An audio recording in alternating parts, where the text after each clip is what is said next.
In today's video, I'm going to teach you how to search amount in QuickBooks Online. If you've ever needed to track down a specific dollar amount across your books, this walkthrough will show you the quickest way to find it and narrow it down with just a few clicks, so you can reconcile faster and answer questions with confidence. Start by heading to the global search bar at the very top of QuickBooks Online. You'll recognize it by the small magnifying glass icon. Click into that field to activate it.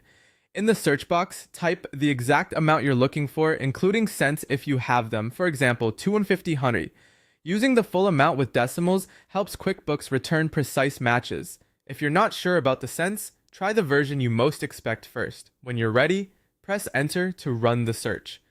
QuickBooks will instantly compile every transaction that matches that exact figure, no matter where it lives in your books. On one screen, you'll see items like invoices, expenses, bills, checks, payments, and deposits that equal the amount you entered.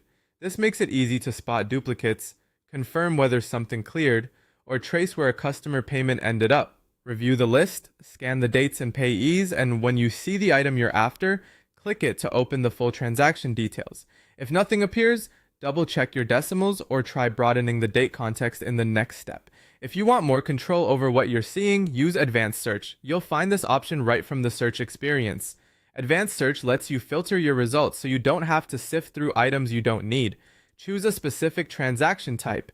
If you know it's, say, a bill or a deposit, set a date range to target a specific period or switch to a wider window like this fiscal year or all dates if you're unsure.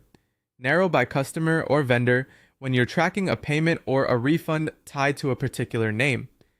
You can also specify an account to focus on a bank, credit card, or income account if you're reconciling or researching where something was posted.